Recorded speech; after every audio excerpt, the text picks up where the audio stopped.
গতকাল রাতে থানা থেকে কল করা হয়েছিল আমাকে। আজকে সন্ধ্যা 7টা থেকে 7:30টার মধ্যে যেন ডোমজুর থানাতে উপস্থিত হই। রাজ্য সরকার কর্তৃক আইন তৈরি করে মুসলমানদের জন্য যে কুরবানির বিধান আছে, সেই বিধানের বিভিন্ন আইন দিয়ে এবং বিভিন্ন নোটিফিকেশন দিয়ে সরকার আমাদের সমস্ত কার্যক্রমগুলো স্থগিত করার চেষ্টা করছে। আসুন সেই সম্পর্কে একটু সংক্ষিপ্ত পরিসরে উল্লেখ করি। 1 নম্বর কথা হলো, আগামী 27 তারিখ বুধবার আমাদের পবিত্র ঈদুল আজহা কুরবানি। সেই কুরবানি সম্পর্কে অনেক তথ্য দিয়েছেন। 1 নম্বর তথ্য হলো যে কুরবানির পশু কিভাবে ক্রয় করবেন, পয়েন্ট পয়েন্ট করে বলছি। তো প্রথম কথা হলো যে কুরবানির পশু কিভাবে ক্রয় করবেন। আপনাকে কুরবানির পশু ক্রয় করতে হলে কোনো লিগাল জায়গা থেকে, যেখান থেকে সার্টিফিকেট দিয়ে ছাড়পত্র দিয়ে গরু বিক্রি করা হচ্ছে, সেখান থেকে গরু ক্রয় করতে হবে। 1।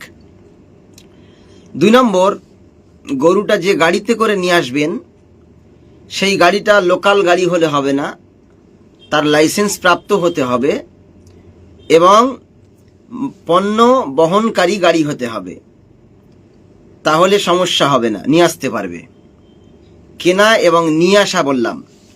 এবার গরুটি বা অন্যান্য প্রাণীটি এ সম্পর্কে কত বয়স হবে, কি হবে, খুঁটিনাটি অনেক কথা বলা হয়েছে। দেখুন, কোনো ব্যক্তি কোনো পশু, ষাঁড়, বলদ, গরু, বাছুর, পুরুষ ও স্ত্রী মোষ, মোষের বাচ্চা এবং ছাট করা মোষ বলি দিতে পারবেন না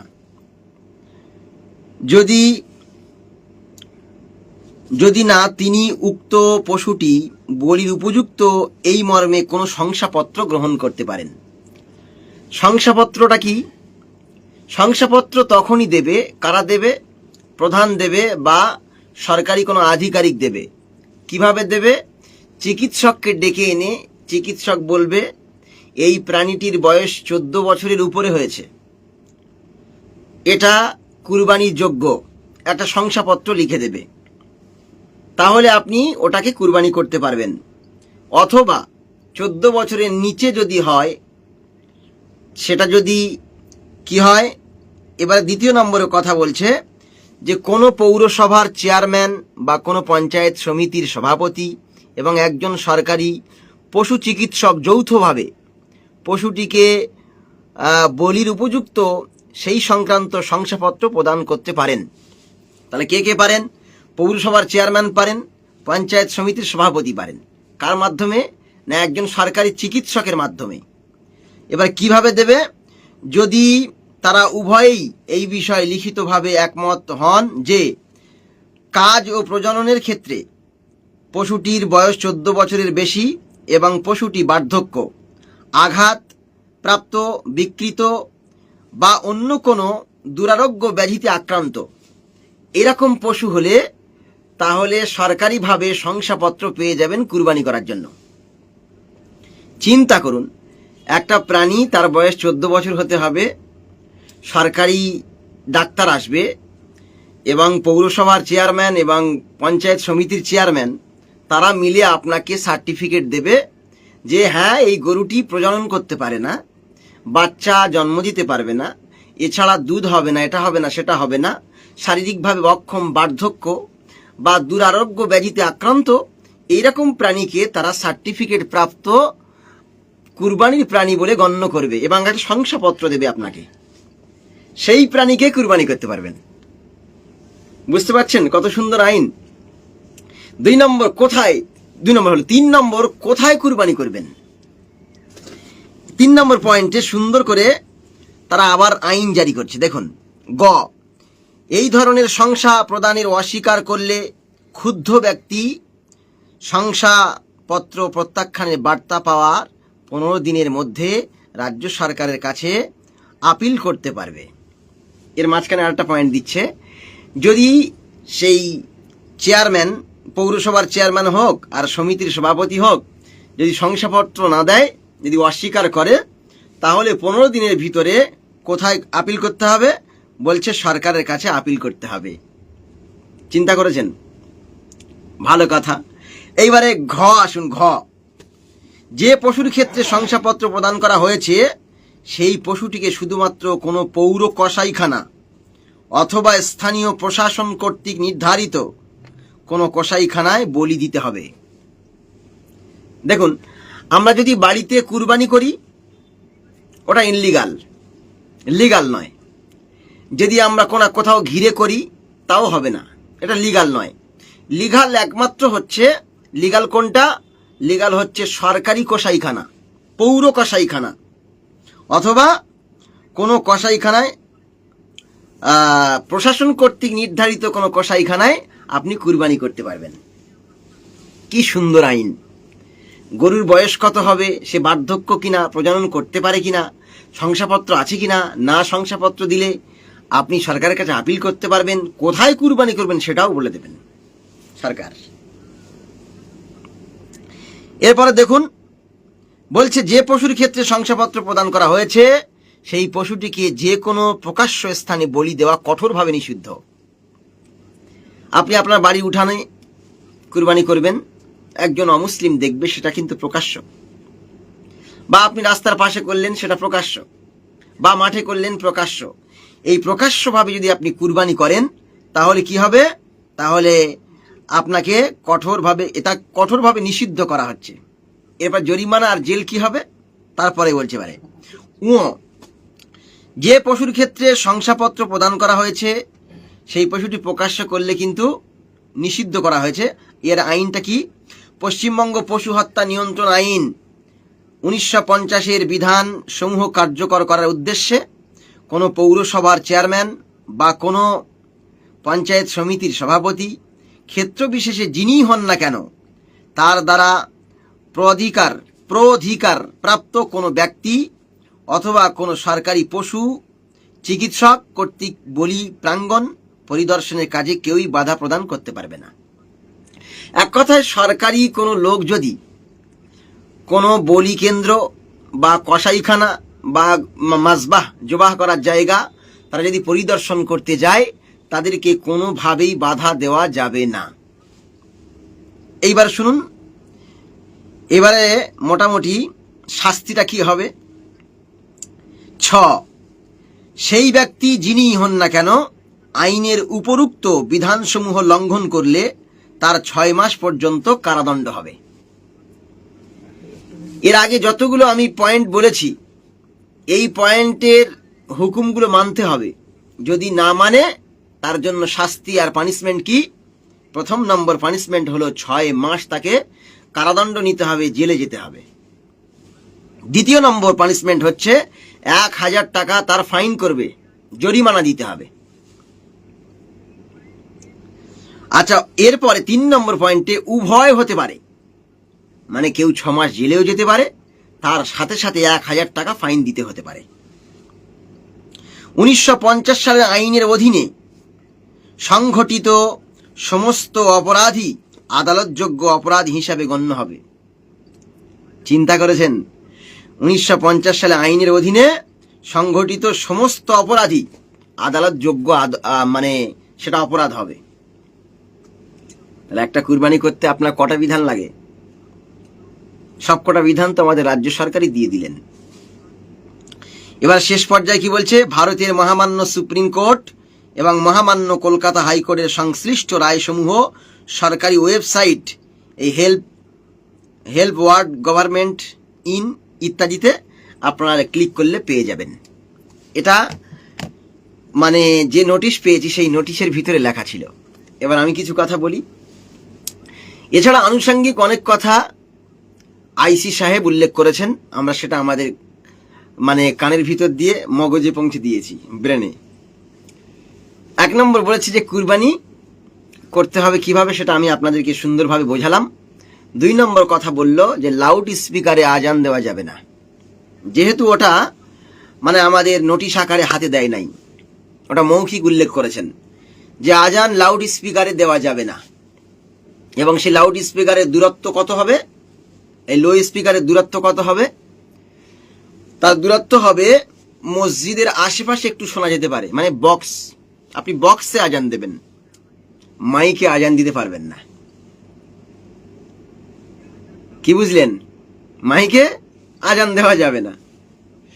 এরপরে দেখুন 3 নম্বর কথা আইসি সাহেব উল্লেখ করেছেন যে এবছর থেকে ঈদ অথবা বকরা ঈদ, ঈদুল ফিতর অথবা ঈদুল আজহা, এই দুটো ঈদের নামাজ এবং অন্য কোনো নামাজ রাস্তায় ব্যারিকেড দিয়ে, রাস্তা বন্ধ করে কোনোভাবেই পড়া যাবে না। এটারও কোনো নোটিশ আমাদের হাতে দেয় নাই,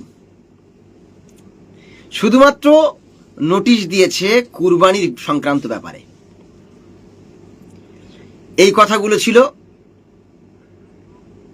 থানার ভিতরে।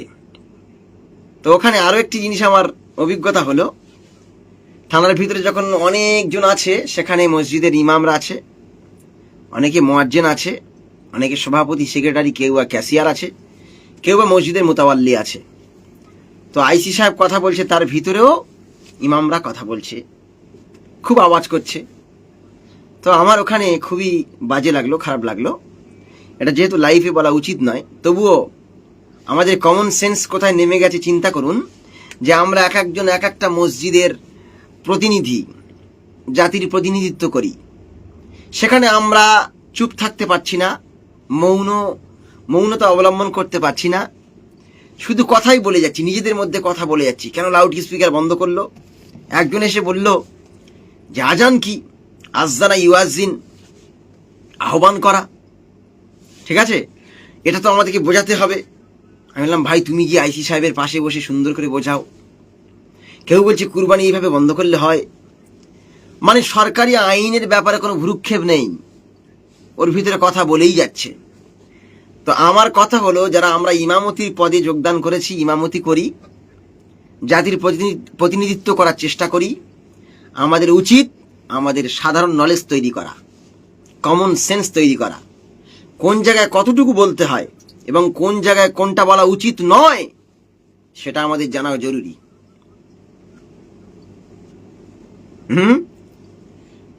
চলুন এইবারে আরেকটু কথা বলি। এই কুরবানি সংক্রান্ত ব্যাপারে ওখানে কিন্তু খাসি বা ছাগলের কথা উল্লেখ নেই। আপনি পারলে খাসি বা ছাগল কুরবানি করতে পারেন।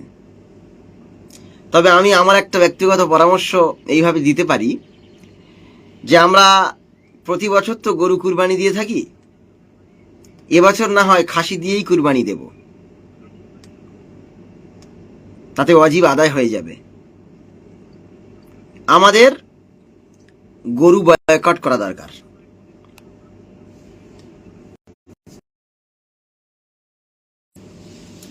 গরু বয়কট করা দরকার।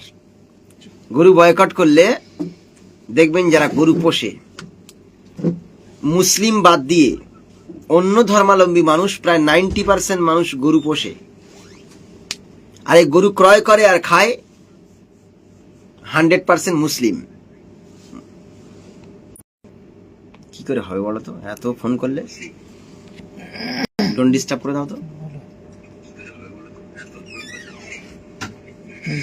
ডোন্ট ডিস্টার্ব করো।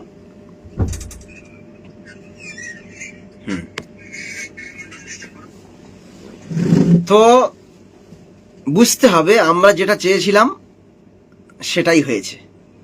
কি আমরা চেয়েছিলাম? অনেকে বলে, অনেকে নাকি ভয় দেখিয়ে বলছে যে বিজেপি চলে আসবে, যে বিজেপি চলে আসবে।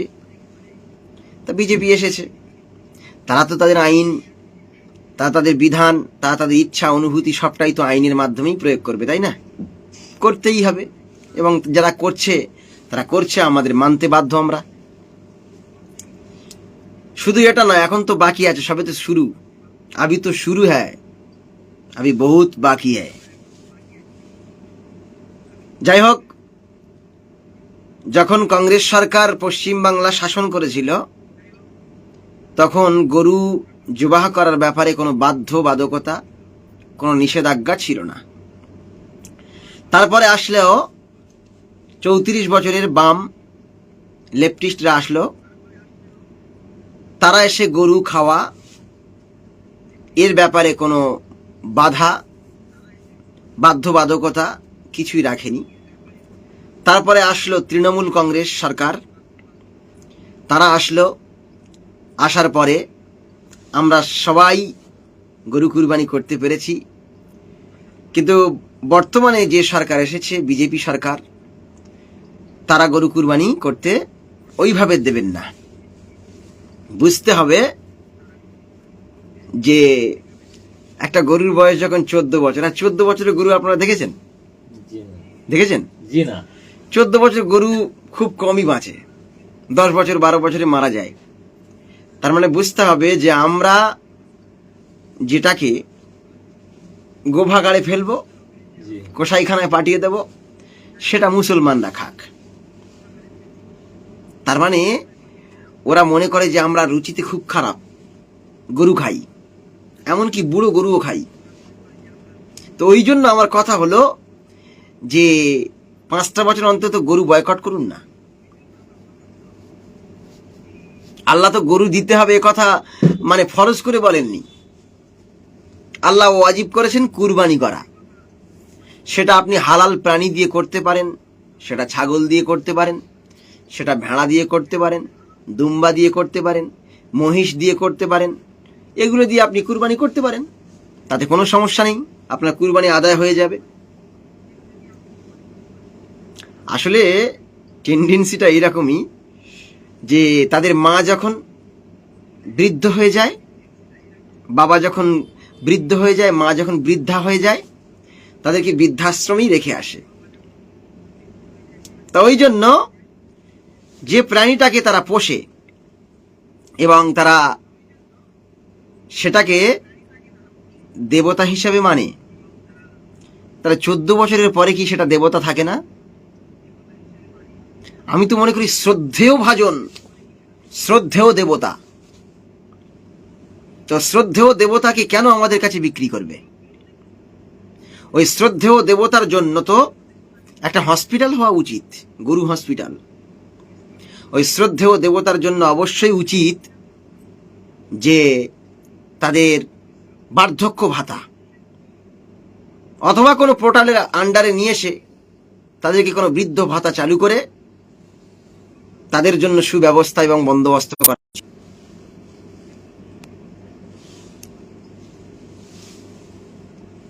যাই হোক, আমরা যেটা চেয়েছিলাম সেটাই পেয়েছি, এতে দুঃখ পাওয়ারও কোনো দরকার নেই, আর আনন্দ করারও দরকার নেই। আমরা যেটা চেয়েছিলাম সেটাই পেয়েছি। তো আমরা চেয়েছিলাম যে বিজেপি সরকার আসুক, তাই এসেছে। সবাই তো বলে যে আমরা তো কংগ্রেসকে দেখলাম, সিপিএমকে দেখলাম, টিএমসিকে দেখলাম, এবার একবার না হয় বিজেপিকে দেখি। হ্যাঁ, বিজেপির টেস্টটা খুব সুন্দর, খুব সুন্দর। কারণ আমি তো ত্রিপুরায় গিয়েছিলাম, আসামে গিয়েছিলাম, সেখানে বিজেপি শাসন ছিল, আমি এ সম্পর্কে খুবই ভালো জানি। এমনকি বিজেপি এমএলএর বাড়িতে থেকেই আমি প্রোগ্রাম করেছিলাম। অপেক্ষা করুন, সবে তো শুরু হয়েছে, আর অনেক কিছু বাকি আছে। এসব আমাদের জন্যই হয়েছে। যদি বলেন হুজুর কেন, আমি যদি বলি, আমি এক ভাইকে বলছিলাম, ডাক্তার সাহেবকে, আমাকে ফোন করেছিল যে কি খবর হলো। তাই বললাম আমরা যেটা চেয়েছিলাম সেটাই হলো, আবার কি? আমি বললাম বলুন তো, ওজন স্তরে ফাটল কারা ধরালো? ফেরেশতারা ওজন স্তরে ফাটল ধরিয়েছে? কোনো প্রাণীকুল, কোনো মৎস্যকুল, কোনো গাছ বা কোনো তারকারাজি, কেউ কি সেখানে গিয়ে ফাটল ধরিয়েছে? কারা ফাটল ধরালো? ফাটল আমরা মানুষেরা ধরিয়েছি। কেন? আমরা যে সমস্ত কলকারখানা তৈরি করেছি, গাড়ি ঘোড়া চালাচ্ছি, এর ধোঁয়া গিয়ে ওজন স্তরে ফাটল ধরিয়েছে। এই ওজন স্তরে ফাটল ধরিয়েছে, এর পিছনে কারণটা হচ্ছে আমরাই। ওখানে কোনো ফেরেশতা গিয়ে ফাটল সৃষ্টি করে নাই, ওখানে আমরাই ফাটল ধরিয়েছি। ঠিক অনুরূপভাবে এই যে মুসিবত, এটা আমরা নিজেরাই নিয়ে এসেছি, আমরা আহ্বান করেছি। কারণ আল্লাহ কোরআনের মধ্যে বলেছেন, যাহারাল ফাসাদু ফিল বাররি ওয়াল বাহর বিমা কাসাবাত আইদিন নাস। স্থলভাগে এবং জলভাগে, এত তো মাঝখানে যত বিপর্যয় সৃষ্টি হয়, যত বিপদ আপদ আসে, প্রত্যেকটাই মানুষের দুই হস্ত দ্বারা কামাই করা, দুই হাত দ্বারা কামাই করা। সুতরাং এটা তো আমাদের ভোগ করতেই হবে ভাই, তাই না? ভোগ করতেই হবে, ভোগ করতে থাকুন। যুকু, টেস্ট গ্রহণ করুন। মানে সুখে থাকলে ভূতে কি লয়। যাই হোক, আমি বেশি কথা আর বলতে চাই না। প্রিয় ভাইরা, আপনারা সকলেই ভালো থাকুন, আল্লাহ আপনাদের সকলকে সুস্থ রাখুন। তবে বিজেপি সরকার ক্ষমতায় আসার পরে আমি 2-3 জায়গায় যে প্রোগ্রাম করেছি, তাতে করে দেখলাম রাস্তায় কোনো সমস্যার সৃষ্টি হয়নি। নির্ভয়ে পথ চলতে পারেন। রাস্তাঘাটে তো আমি প্রায় চলছি, তাতে কোনো সমস্যা দেখছি না। আপনারা নির্ভয়ে পথ চলুন, তবে ঝামেলায় পা দেবেন না, ঝামেলা করবেন না, কারোর প্রয়োজনায় পা দেবেন না, প্রয়োজনা সৃষ্টি করবেন না, কোনো বিদ্বেষমূলক পোস্ট করবেন না। কথাগুলো খুব ভালো করে মনে রাখবেন। যারা আমরা সোশ্যাল মিডিয়াতে আছি, কোনো জায়গায় বিদ্বেষমূলক কমেন্টও করবেন না, বিদ্বেষমূলক পোস্ট করবেন না, এবং কোথাও দাঙ্গা সৃষ্টি হলে দাঙ্গা বাঁধাবেন না, দাঙ্গায় পা দেবেন না। শান্তিপূর্ণভাবে জীবন যাপন করার চেষ্টা করুন, কারণ মোমেনদের জন্যই তো পৃথিবীটা কঠিন হবে, তাই না? একটু ভালো মোমেন হওয়ার চেষ্টা করুন।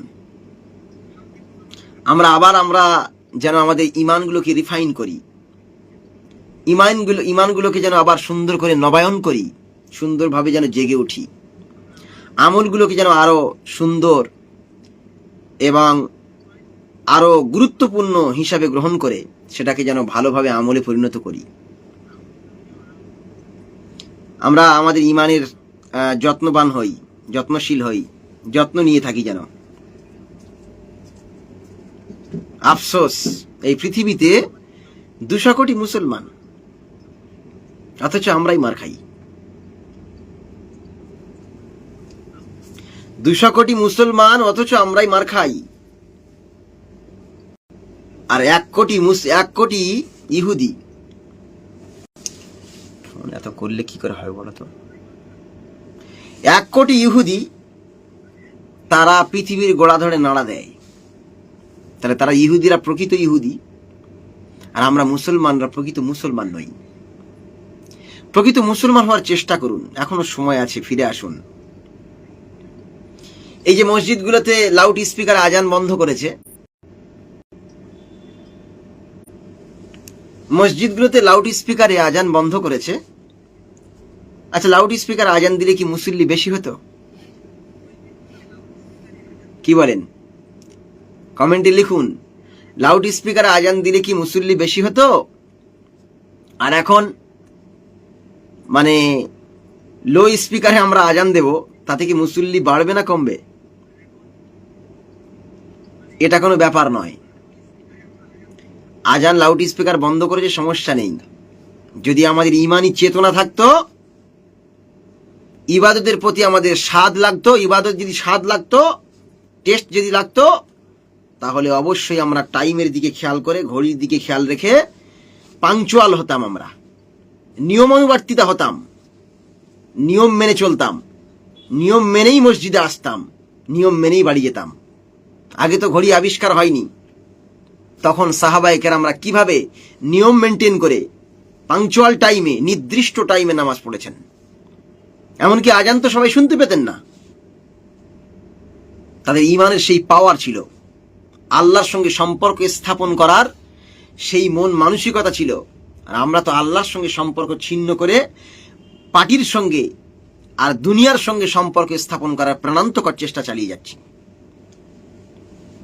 ওই জন্য লাউড স্পিকার বন্ধ হয়েছে, তাতে সমস্যা নাই, যেন নামাজ না বন্ধ হয়ে যায়, আজান না বন্ধ হয়ে যায়।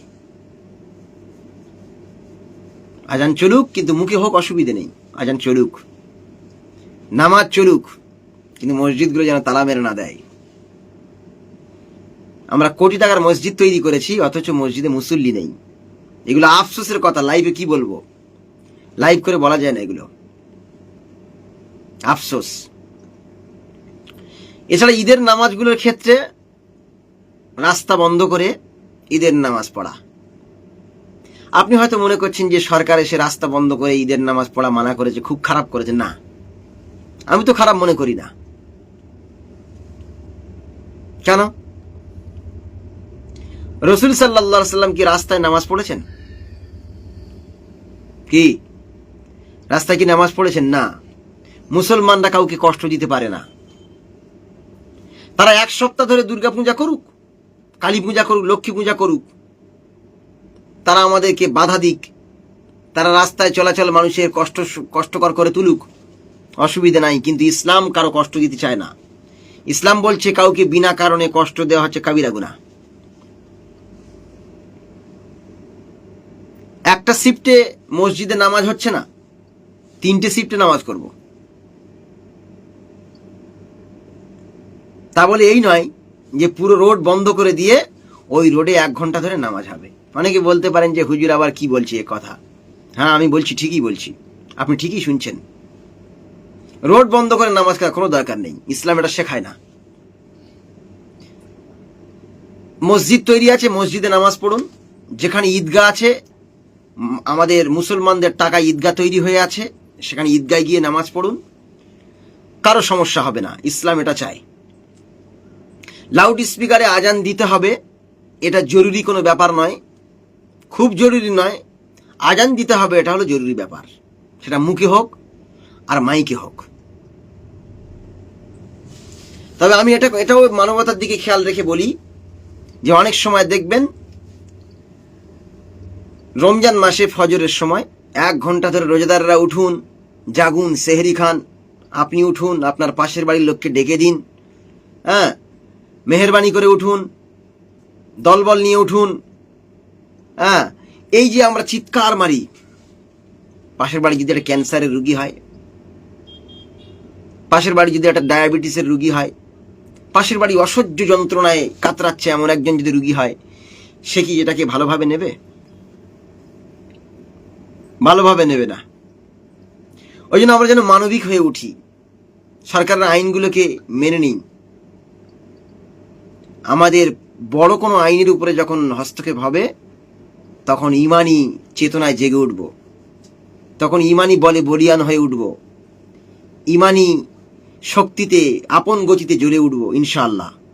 যদি বলে যে নামাজ পড়া বন্ধ, তাহলে শুরু হয়ে যাবে আমাদের জিহাদ। যাই হোক, কথাগুলো শুনেছেন অনেকেই, আলহামদুলিল্লাহ। প্রায় 100 ব্যক্তি লাইভে ছিল, আস্তে আস্তে কমেছে। তো সকলকে বলবো, ভেঙে পড়ার দরকার নেই, কারণ এক শীতে শীত কাটে না, এক মাঘে শীত যায় না। ইতিহাস সাক্ষী আছে, পৃথিবীতে কেউ অত্যাচার করে, কোনো জাতির উপরে ডমিনেটিং করে, হুকুম জারি করে কেউ কোনোদিন স্থায়িত্ব অর্জন করতে পারেনি। পৃথিবীর বড় বড় দুর্ধর্ষ বাদশাহ, সেই চেঙ্গিস খানের মতো, যে কিনা প্রায় পৃথিবী শাসন করত, প্রায় পৃথিবী, সেই চেঙ্গিস খানের মতো মহান বীর, তাকেও কিন্তু সন্ধ্যার শেষে বিদায় নিতে হয়েছে। অ্যাডলফ হিটলার, তারও কিন্তু বিদায় নিতে হয়েছে। মাও সিতুং, মুসোলিনি, লেনিন, এক একজন বিশাল বিশাল নেতা ছিল। সেই নমরুদ, ফেরাউন, তারা মনে করত যে আমাদের বাদশাহিত্ব, আমাদের শাসনভার, আমাদের মানুষের উপরে আইন প্রয়োগ করা, এটা চিরকাল থাকবে। মনে রাখবেন, চিরকাল কাহারও সমান নাহি যায়। আজকে যে রাজাধিরাজ, কাল সে ভিক্ষা চায়। তা আজকে আপনার স্বর্ণযুগ চলছে, কালকে আপনি ভিখারি হতে পারেন। আজকে আপনি ক্ষমতায় এসে মানুষের উপরে ক্ষমতা প্রয়োগ করছেন জোরপূর্বক, আগামীতে কিন্তু আপনারও এই পরিণতি হতে পারে, মনে রাখবেন। আগে রাজনীতি হতো মানবতা দিয়ে, কাজ দিয়ে। কে কতটা মানবতার কাজ করতে পারে, জনকল্যাণের কাজ করতে পারে, জনস্বার্থে কাজ করতে পারে, তাদেরকেই মানুষ কোথায় আনতো? ক্ষমতায় আনতো। আর এখন মানুষ কে বেশি ধর্মের সুশ্রুতি দিতে পারে, এই ধর্ম দেখে আমরা ভোট দিয়েছি। আর ভোট দিয়ে পার্লামেন্টে যাদেরকে পাঠিয়েছি, লজ্জা লাগে যে আমরা পশ্চিমবাংলার জনগণ আমাদের মোটামুটি বিধানসভায় শপথ গ্রহণ করছে, বাংলা পড়তে পারছে না। চিন্তা করুন, তার মাদার ল্যাঙ্গুয়েজ, মাতৃভাষা বাংলা, বাংলা ভাষা পড়ার মতো যোগ্যতা নেই, সে কিনা অ্যাসেম্বলিতে হাজির, বিধানসভায় হাজির। তাহলে সে আমাদের মানে ভারতের সংবিধানটা পড়বে কি করে? সে ইংরেজিতে হোক আর বাংলায় হোক, ইংরেজি তো দূরের কথা, তো ভিজিয়ে পড়বে। বাংলাটা পড়বে কি করে, বুঝবে কি করে, আর সেই ল অনুযায়ী কথা বলবে কি করে? আফসোস লাগে। ভালো করে বাংলা বলতে পারছে না, সে কিনা এমএলএ।